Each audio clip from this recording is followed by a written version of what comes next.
Don't stay up too late, okay? You've got your first day at school tomorrow. And no listening to those horror stories anymore. You know they give you nightmares. Sweet Chapter dreams. 1. Love you. Welcome, children, to a wonderful, magical, and yet grisly story that old St. Nicholas never wanted you to know.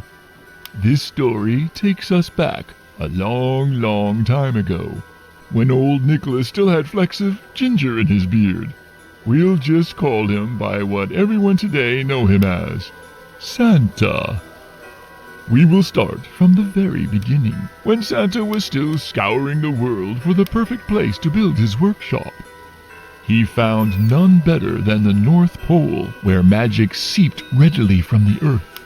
So much magic was there that Santa learnt to use the magic in ways he had never dreamt. His body no longer grew old. He could slow time around him to a near-complete stop, and as long as he gathered enough magic, he knew he could travel the world in what to us was a single day. Even slowing time as he could, Santa quickly realized to make enough toys for every child in the world would take him far too long. So Santa placed his hands into the snow and called to Mother Nature herself for help. Mother Nature was gentle as she was wild. She saw the kindness in Santa's heart and agreed to help by melding Santa's magic and Mother Nature's spirit into the snow itself. The first of the snowmen bubbled up from the ground like liquid snow, yet unmoving and lifeless just as the snowman we know today. Mother Nature seemed to pause before then placing a carrot for its nose. You see, everything that is alive requires a small part of life to begin with. The acorn for the oak tree, the egg for the red robin, and the love of a mother and father for humanity.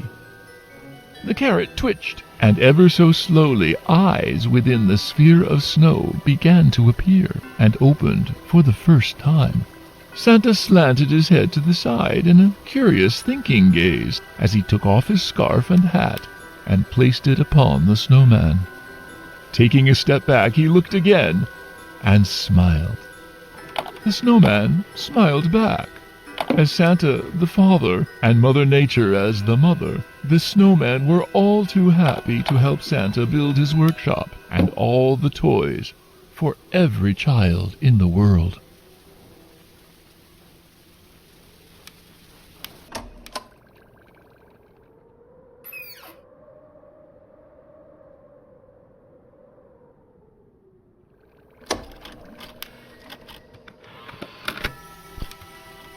Chapter 2.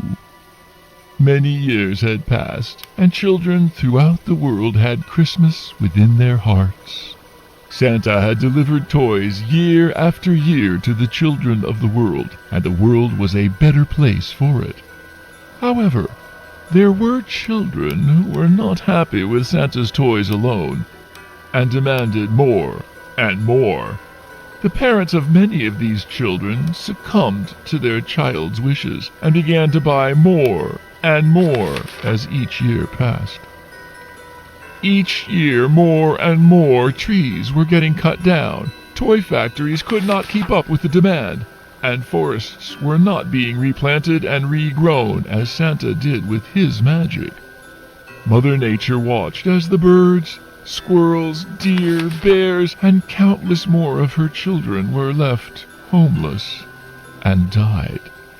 Mother Nature once saw humanity as her children, but each year as the destruction for toys carried on, she became more and more furious. Santa understood Mother Nature's anger and tried to make amends by creating the naughty list. Any child who was undeserving would not receive Santa's toys, and the spare magic from making those toys would be given to the forests of the planet to help grow and recover. Mother Nature was happy for a time, until even this did not offset humanity's greed. Humans, now with great machines, powered from the fossils of her most ancient children, began to pollute the air, water, the earth, forests vanished before her eyes, and entire species began to die. Mother Nature wept for many years, hoping humanity would hear her and stop the pain they were causing. Her cries were drowned out by the drills boring into the planet, the saws biting into the trees, and the roaring of flames in engines. The pain turned to anger, and the anger to fury.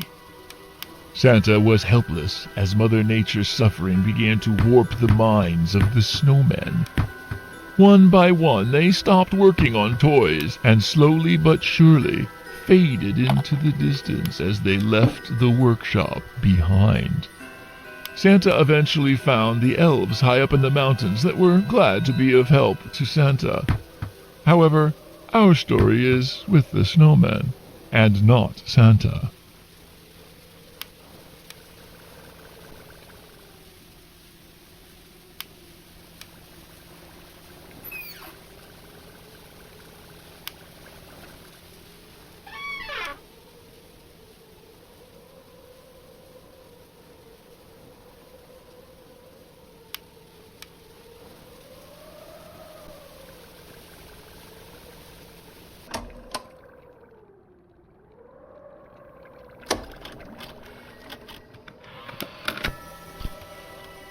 Chapter 3. John had just gotten home from school. He quickly grew excited as he spotted the snowman outside his bedroom window. John's dad often made him surprises, and he quickly ran out to decorate the snowman. John used his favorite scarf and hat and found the shiniest rocks he could for the buttons. John was very proud of his decorations, and soon it was time for him to go to bed. Looking out the window, he smiled at the snowman as his eyes slowly began to close. John awoke with a chill in the air and snow on his bed. He opened his eyes to see the window was wide open. Confused and sleepy, he got up and closed the window. As he looked out, however, he noticed the snowman's hat was missing. It must have blown off in the wind, he thought. Upon getting back into bed, he found the hat on top of his covers. He stopped and thought for a moment. His mom must have taken it off and put it there for him. After all, he no longer had a hat to wear for school tomorrow, and it was very cold outside in the mornings. The next day, John returned again from school, and a second snowman was right next to the first. He couldn't believe it. His dad had built him a second. He went into the closet and found his box of old worn clothes, hats and scarves, too tattered to wear, but sentimental enough to keep. John decorated the second, and again smiled with pride, as it almost seemed like the snowman smiled back at him. A trick of the imagination. And John thought how cool it would be if snowmen really were alive.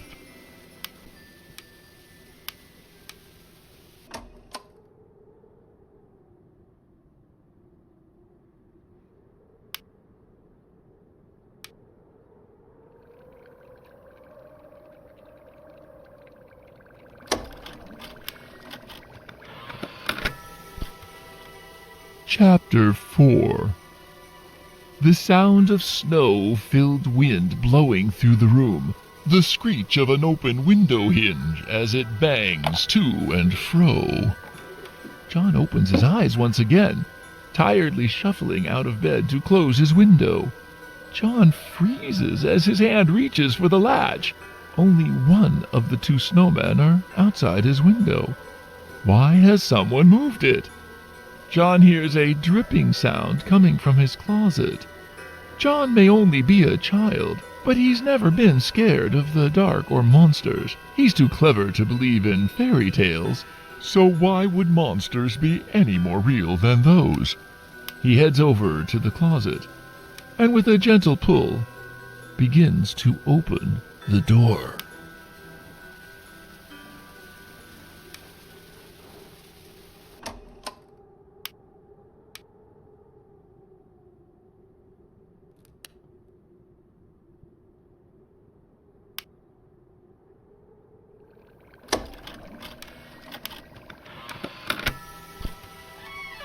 Chapter 5.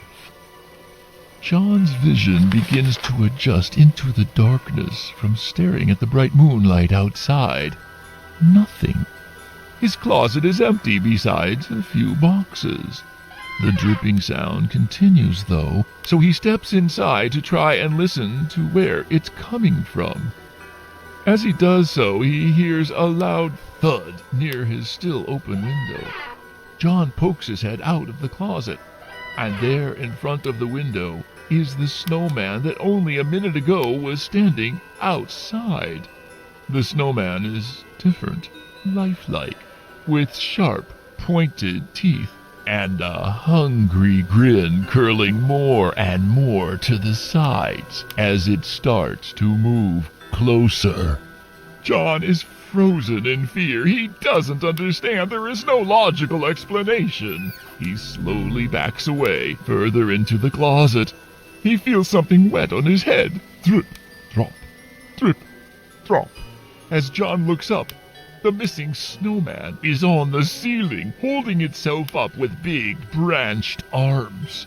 John sees the other snowman now in front of the closet, arms reaching. The closet door begins to close, and complete darkness envelops John.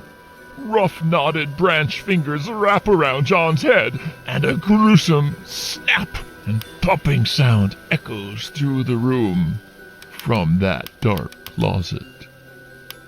John is never seen again. The house is put up for sale shortly after. However, with the disappearance of John well known throughout the town, a young boy who suddenly vanished without a trace from his bed one frosty night, the house remained unsold and empty for many years. Until this night, in fact, which, my child, is where our story begins.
ho,